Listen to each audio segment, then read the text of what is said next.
Hermano Henry, me gustaría hacerle otra pregunta. ¿Cómo resplandecerán los justos en el reino de los cielos? Vamos a ir directamente al versículo para mirar cómo es que van a resplandecer los justos. Mateo capítulo 3 y versículo 43, hermano Manuel. Entonces los justos resplandecerán como el sol en el reino de su Padre. El que tiene oídos para oír, oiga. Entonces los justos resplandecerán como ¿qué? Como el sol. Precisamente en la transfiguración de el Señor Jesucristo, allí cuando Pedro, Jacobo y Juan ven a Jesucristo y a Moisés y al profeta Elías, ellos mismos, la narración es que su rostro resplandeció como el sol. Entonces, ¿cómo resplandecerán los justos? ¿Qué significa la palabra justos? Ahí podía decir cómo resplandecerán los cristianos, podía decir cómo resplandecerían los evangélicos, podía estar escrito de diferentes maneras. ¿Cómo van a resplandecer los que asisten a una iglesia normal, tradicional?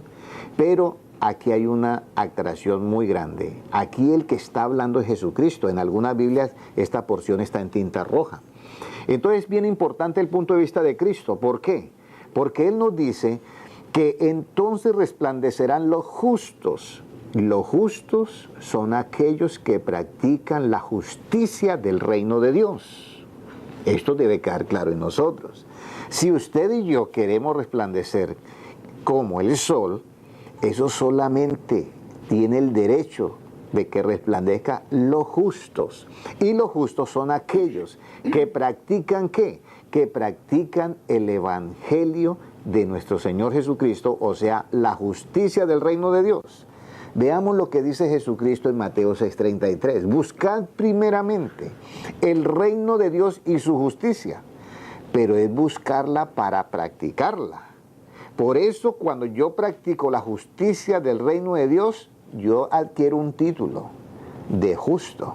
Pero si yo no la practico, ¿cómo voy a tener el título de justo? Yo lo puedo tener, pero no es un título realmente ganado originalmente.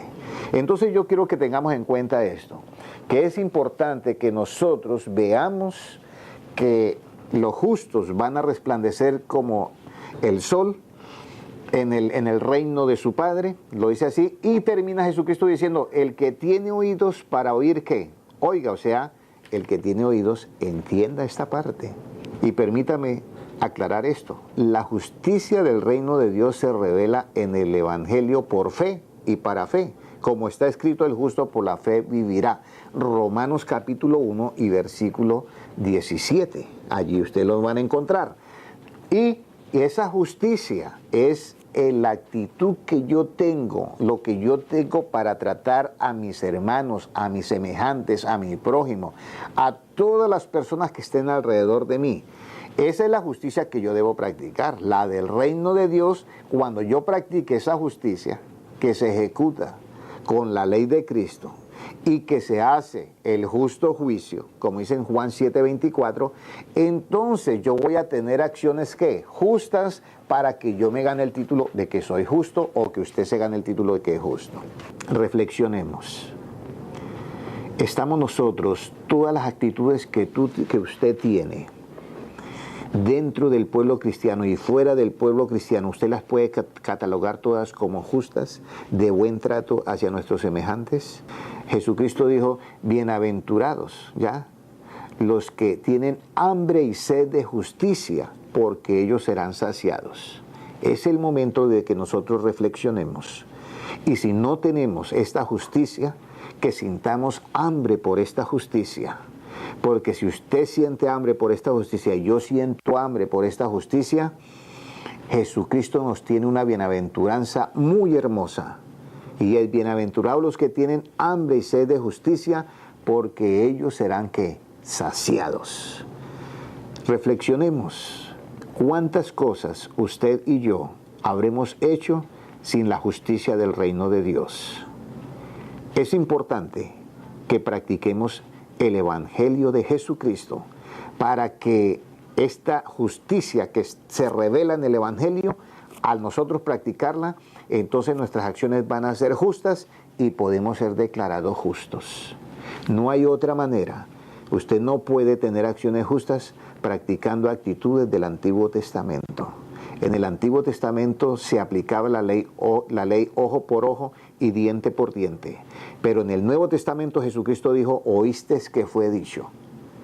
Ya, ojo por ojo y diente por diente, y Jesucristo eso lo arregla de la siguiente manera. Dice, mas yo os digo, amad a vuestros enemigos. Para terminar, yo le invito a que usted practique, y que yo también, vamos a practicar todos, esta justicia del reino de Dios. ¿Por qué? Para que nosotros podamos ganarnos el título de justos y que nuestro rostro, que nosotros todos tengamos el resplandor del sol, o sea, seamos transformados en un cuerpo celestial, la nueva creación de Dios, por esta práctica de la justicia del reino de Dios que se revela en el Evangelio. Vamos a ir ahora a la siguiente pregunta, que es la número 13.